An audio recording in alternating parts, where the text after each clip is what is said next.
Hey guys, this is Nick. Welcome to another episode of Strange Spotting. Today we're going to take a look at another Bigfoot clip, the possible Sasquatch sighting near Lake Sysladobsis, Maine. Like the other three pieces of footage analyzed so far, this one is not among the most famous alleged Sasquatch videos, possibly because it's only 1.5 years old, and maybe because there are so many by now that this one slipped through the cracks, but I have good reasons to think it deserves more attention. I really hope you will enjoy this video as much or even more than I did making it.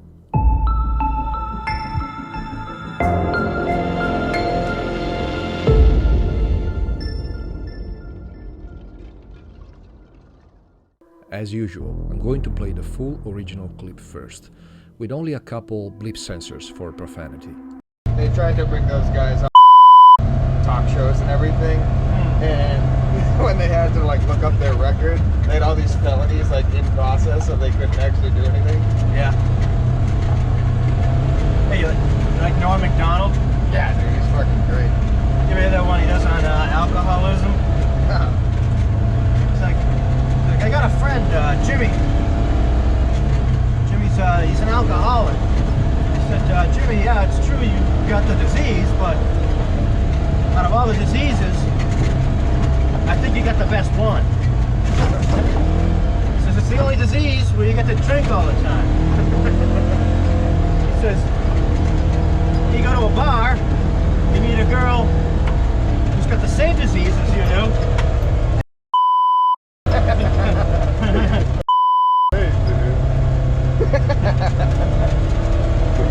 And he's got a talk show, I guess, now, a new talk show. Yeah.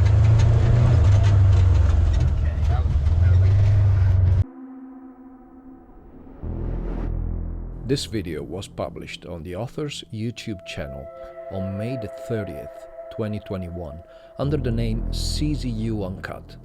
As of today, it has 38,000 views, and the channel itself has 78 subscribers. It's important to notice that, albeit unsurprising, the author is the guy recording the clip, not the driver. He has published 27 videos so far, with the last one going live 2 weeks ago, which means he is still active. I would like you to focus for a moment on a couple of facts. Number one, his face is visible in almost every video, as well as those of his friends and family. Number two, the clip under scrutiny is the only one on the channel pertaining to Bigfoot or cryptids in general. Everything else is about him recording special occasions and vacations, with a keen emphasis on life outdoors. The video description reads, I was out riding the quad with my buddy filming, and when we got home and watched the footage, we saw at 55 seconds a possible Sasquatch or bear. Does anyone have any thoughts? My first observation is that this man doesn't fit the general profile of a hoaxer, at least not the one I have in mind, because it doesn't show a specific and repeated interest for the topic. And although a minor detail, the video description is very low-key. There's also no evidence of monetary gain deriving from this video. This, of course, doesn't rule out the possibility of a financially driven hoax, and neither that this could be a practical joke orchestrated by him and his friend. I would argue, though, that the risks he exposed himself and his family to by being on screen in the channel's videos represent a strong downside for his active involvement. So far, the probability for him and his friend being on the receiving end of a prank looks more solid. As you can imagine, I have watched this clip quite a few times, and I have only a few observations to make on the author's and the driver's behavior. One glaring detail has been pointed out in various comment threads. Why does the author keep the camera pointed in front of the quad for the majority of the time, only to pan to the left to record his friend talking a few seconds before the alleged creature appears? It seems almost too convenient.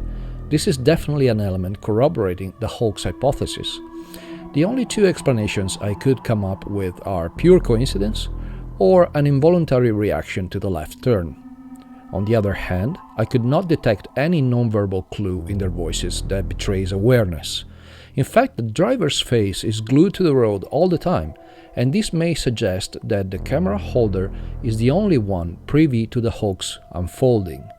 I think none of these observations is conclusive or substantial, so I would only slightly change the probability of hoax versus prank.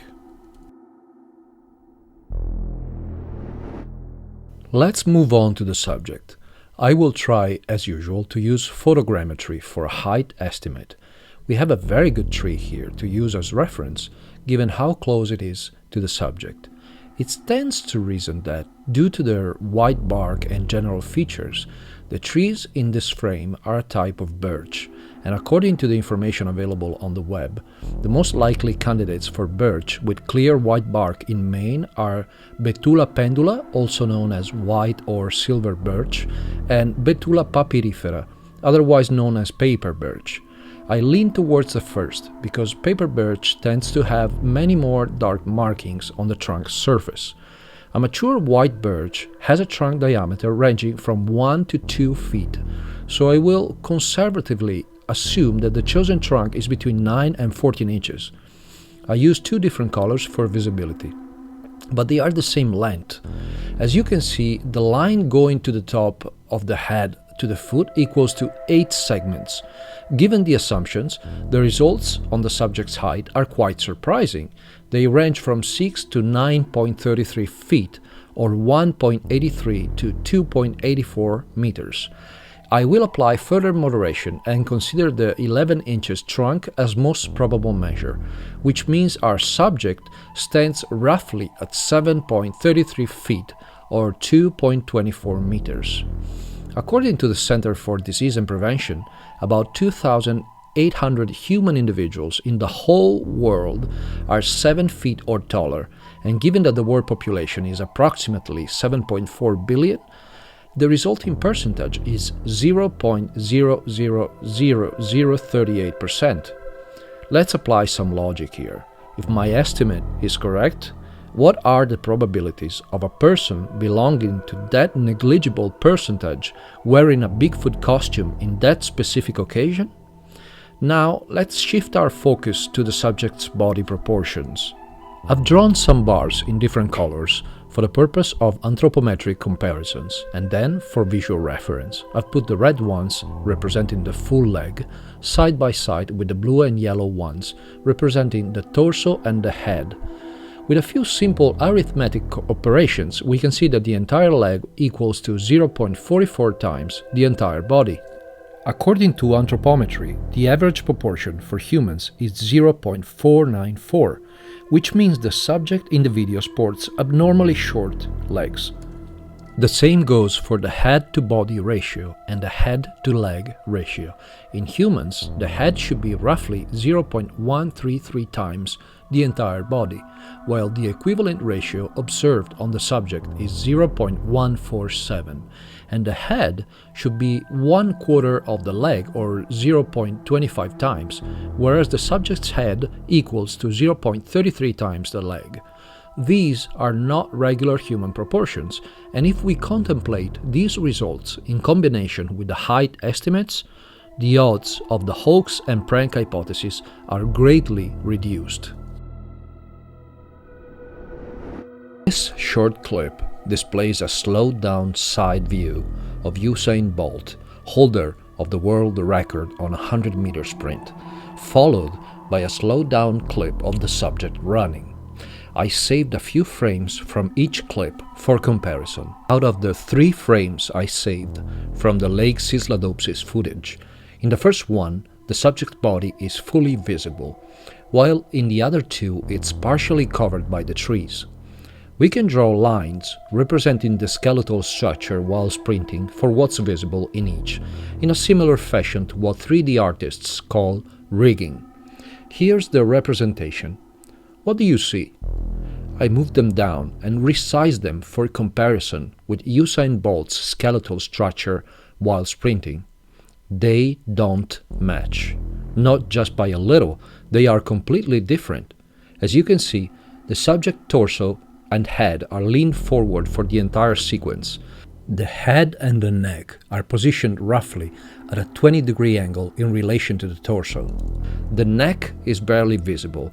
The arms are constantly extended forward. The legs are continually bent, with the knees never even close to being locked.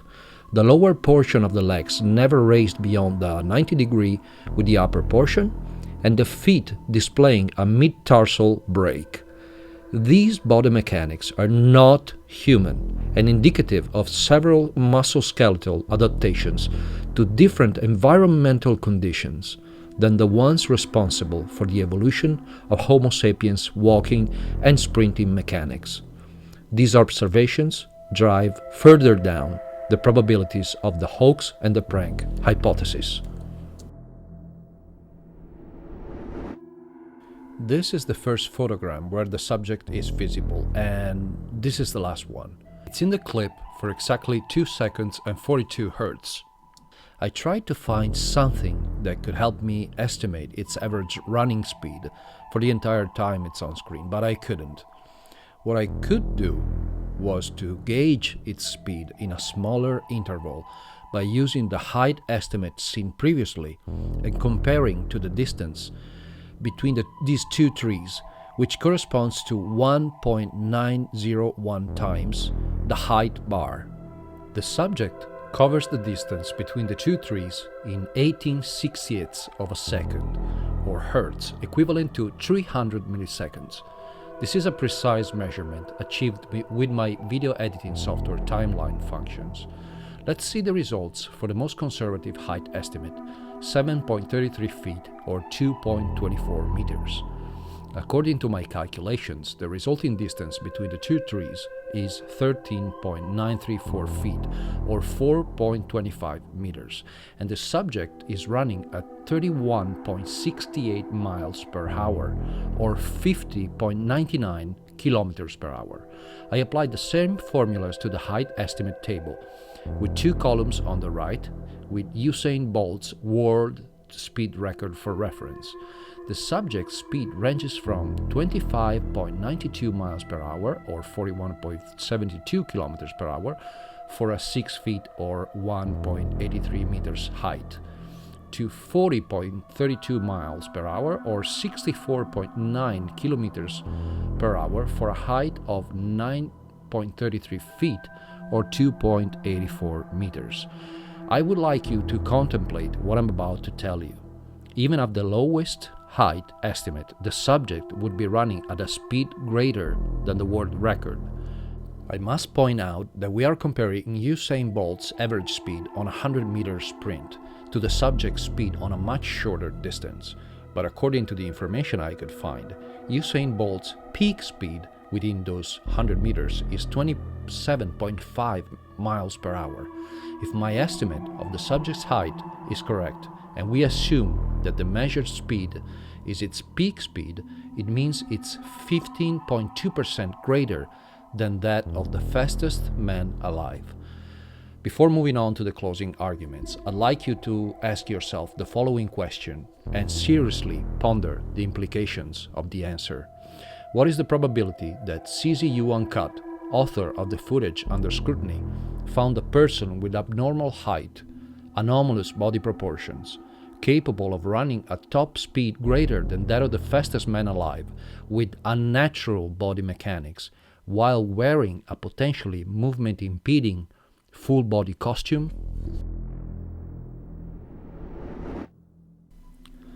There's one last thing I'd like to discuss. Anyone who has even a passing interest in Bigfoot or cryptozoology knows that the majority of clips out there are blurry and low resolution. And although this is in and of itself not a definitive element to declare a specific piece of footage a hoax, I have ascertained that many hoaxers follow the typical modus operandi of digitally degrade the footage in post-production to hide revealing details. That's not the case with the Lake Sysladobsis footage. The whole clip has good quality resolution, and the subject is clearly visible. To sum it all up, in this video analysis, we observed only one element suggesting implausibility, which is the camera panning to the left at a convenient time. On the other hand, the elements sustaining the plausibility are the author's face and his family visible in his YouTube channel, the believable on-screen behavior of the author and of his friend driving the quad, the anomalous height of the subject, its non-human body ratios, its non-human body mechanics, and the superhuman speed. All these clearly observable features cause the hoax and prank hypothesis probability to collapse. I debated heavily within myself on how to properly phrase the conclusion to avoid courting controversy, and I concluded that I value intellectual honesty above anything else. With this analysis, I am faced with a choice between the ridiculous and the impossible. There is no possibility that anyone could find a person with abnormal height, inhuman body proportions, and inhuman body mechanics capable of running at speed matching or surpassing the world top record average speed and the peak speed on a 100-meter sprint, while wearing a monkey suit and on an irregular terrain.